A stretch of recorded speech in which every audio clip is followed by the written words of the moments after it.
Le fait écho du jour avec Éric Le Boucher. Bonsoir Éric. Bonsoir Emmanuel. Et le fait du jour, c'est Arnaud Montebourg qui sort de son silence dans une interview aux Échos à paraître demain, une interview au canon contre François Hollande. Oui, il départ de la défaite au départemental. Il dit que c'est la 4e défaite de la gauche et elle est carabinée.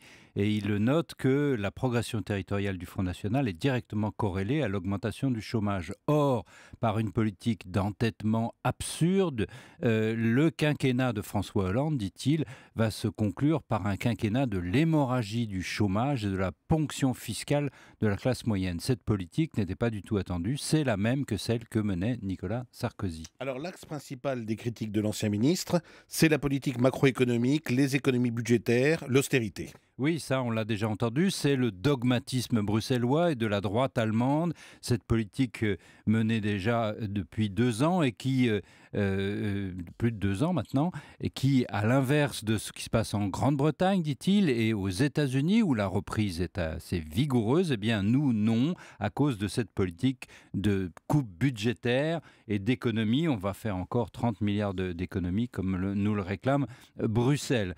Voilà, c'est essentiellement cette austérité qui est dénoncée. Alors Arnaud Montebourg parle aussi de la ponction fiscale sur les classes moyennes. Il a cette expression, les classes moyennes surfiscalisées et furieuses. Oui, alors autant contre l'austérité, c'est ancien, on l'a déjà entendu, autant ça, c'est un peu nouveau. S'attaquer à la hausse des impôts pratiquée par la gauche sous Hollande, et alors que lui-même était au gouvernement.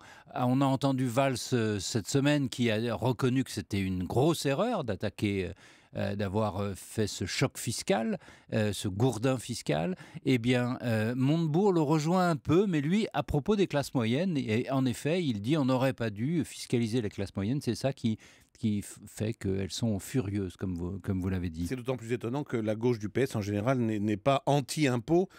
Éric, est-ce que toutes ces critiques rejoignent finalement celles des frondeurs du PS? Oui, alors évidemment, mais c'est étrange comme il utilise un mot bizarre. Il dit la fronde est dans une monarchie où le roi est défié. Il y a derrière ce mot un mépris considérable, le même qui conduit à ne pas écouter la colère populaire. C'est assez curieux que Montebourg associe les frondeurs et le mépris.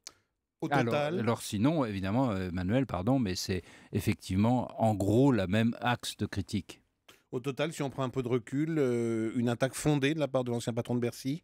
Ben écoutez, moi je crois que d'abord je crois pas. Le présupposé d'abord que le FN, la montée du FN est liée au chômage, et là c'est beaucoup plus compliqué que ça, parce que si c'était vrai, il n'y aurait pas d'extrême droite en Autriche ou en Belgique par exemple. Or, donc c'est plus compliqué que ça. Ensuite, il parle d'entêtement de François Hollande dans l'austérité, mais moi je lui répondrais que cette anti-austérité, c'est une sorte de litanie. Les frondeurs et lui-même ont une partition monocorde depuis le début d'un keynésianisme primaire. Il faut dire 3 choses. 1, il n'y a pas d'austérité en France, il n'y en a plus en Europe, un peu peut-être dans quelques pays du Sud. Il y en a beaucoup plus aujourd'hui en Grande-Bretagne, contrairement à ce que dit Arnaud Montebourg. En France, les dépenses publiques n'ont jamais cessé d'augmenter, les salaires n'ont pas baissé. Il n'y a pas d'austérité en France.